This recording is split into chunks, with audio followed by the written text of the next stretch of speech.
Et ce matin, c'est avec vous, Alexis Karklins. Bonjour.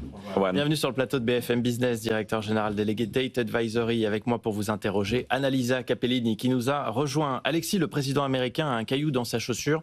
Il s'appelle balance commerciale. Peu importe les droits de douane, peu importe la politique protectionniste mise en place par Washington, Trump échoue à résorber les excédents chinois et le déficit américain. Je crois que c'est un bon résumé. Beaucoup de questions sur la politique commerciale. Est-ce que ça allait fonctionner ? Et si on voit les tarifs douaniers comme une forme d'outil politique de négociation, de pression, de rapport de force, sur cet aspect-là, on peut dire que ça a fonctionné. On voit bien que lorsque Donald Trump arrive dans une négociation, ça fait peur, ça met la pression. Donc sur cet aspect-là, oui. Sur l'aspect purement économique, il faut regarder plusieurs indicateurs. Premier indicateur, le déficit commercial lui-même. Vous l'avez dit, c'est vrai qu'en rythme mensuel depuis avril, il a plutôt baissé. Surtout par rapport à un premier trimestre où le déficit commercial a baissé parce que les importations se sont réduites. Mais le premier trimestre lui-même était très atypique parce qu'il y avait un phénomène d'anticipation. Au début de l'année, il s'était vraiment creusé. Pourquoi ? Parce que beaucoup d'entreprises américaines, anticipant ces tarifs douaniers, avaient augmenté leurs importations. En réalité, quand on regarde aujourd'hui le niveau du déficit, on est en rythme mensuel au niveau de 2023. Voilà, on est un peu plus bas qu'en 2024, donc ça a un peu reculé quand même, mais les États-Unis ont une balance commerciale qui reste très déficitaire. Alors que Donald Trump a joué quand même toute sa campagne là-dessus, Alexis. C'était un élément, c'est un des vrais pivots des annonces des annonces de Trump et de la politique américaine qu'il avait décrite. Ça passait aussi par une croissance de l'activité. Alors où est-ce que là on en est ? Encore, ça ne marche pas, en tout cas pas tel qu'on pouvait l'imaginer, parce que la croissance américaine en 2025 sera plus basse qu'en 2024 et plus basse qu'en 2023. Donc sur ces éléments-là, on ne peut pas dire que la politique des tarifs douaniers a fonctionné. En réalité, c'est même pire que ça. Ça crée un climat qui est plutôt moins favorable aux entreprises, et notamment aux entreprises américaines, qui crée beaucoup d'incertitudes. On le voit, il y a un manque de prévisibilité. Ça se ressent sur l'économie. Il y a un autre indicateur très important, c'est celui de l'emploi. Est-ce qu'on voit déjà les effets ? Alors, c'est vrai que là encore, Donald Trump avait dit, moi, avec ma politique, je vais forcer les entreprises à relocaliser leur production. Ça, c'est pour les entreprises américaines. Beaucoup l'ont fait. Ça a été beaucoup annoncé. Ouais, on n'en voit pas encore le fruit. On verra dans le temps, mais pour l'instant, on ne voit pas le fruit.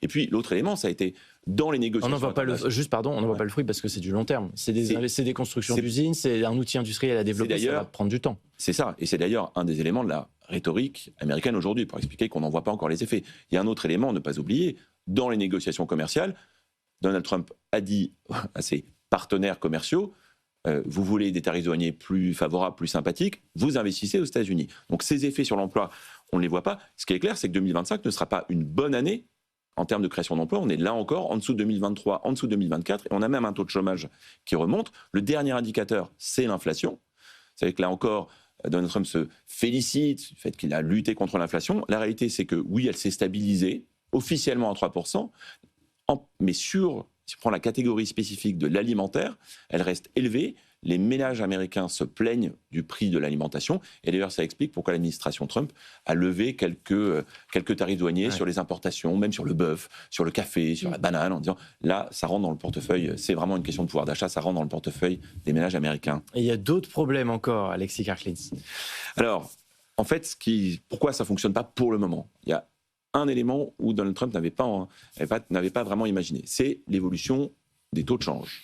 C'est difficile de l'anticiper. Et oui, et il misait sur la baisse du dollar de façon à être beaucoup plus compétitif à l'exportation et de renchérir encore plus les importations. Alors quand on regarde l'évolution du dollar, ça dépend des monnaies. Alors oui, le dollar a un peu baissé depuis mi-avril, qui est en gros le moment où les annonces ont été faites sur les premiers tarifs douaniers, a un peu baissé contre l'euro, et il a un peu baissé aussi contre le renminbi chinois. Mais par exemple, le yen japonais ou le won coréen, eux, eh bien, ça ne s'est pas du tout passé comme ça, parce qu'ils ont continué, eux, à baisser contre le dollar. Donc ça n'a pas fonctionné comme ça avait été imaginé. Il y a un autre facteur structurel qui joue, c'est que derrière la tech et l'intelligence artificielle, eh bien, relocaliser des emplois, ça nécessite des compétences. Et la réalité, c'est que l'industrie américaine en particulier a perdu en compétences sur les 25 dernières années. Là encore, ça va prendre du temps. On est dans un moment, on ne peut pas dire que là, on arrive à la fin 2025, que ce qui a été annoncé par l'administration Trump fonctionne, en tout cas sur le plan économique. Alexis, le but de ces droits de douane était de frapper les Européens, bien sûr, mais surtout la Chine. Oui. Est-ce qu'on voit un effet déjà ? Alors, la Chine souffre un peu des tarifs douaniers américains, elle en souffre sur justement les exportations vers le marché américain. Clairement, la Chine exporte moins vers les États-Unis. Mais il y a des répercussions, et notamment sur l'Europe. Vous avez raison de faire le lien. Pourquoi ? Parce qu'aujourd'hui, on le sait, la Chine, c'est un tiers de la production industrielle mondiale. C'est une économie dont la demande intérieure est en berne. Aujourd'hui, la Chine est en surabondance d'offres. Ça veut dire quoi ? Ça veut dire qu'elle a besoin d'exporter pour tenir un peu de croissance. Et où est-ce qu'elle se tourne ? Elle se tourne vers l'Europe. Elle exporte vers l'Europe à coût de renminbi plutôt bas, à coût de subventions, et donc avec des produits aussi qui ont monté en qualité. Et tout ça fait qu'aujourd'hui, en réalité, la Chine va avoir un excédent commercial en 2025 qui sera même supérieur à ce qu'elle connaissait avant. Simplement, c'est un peu moins vers les États-Unis, c'est plus vers l'Europe et c'est plus vers le reste de l'Asie.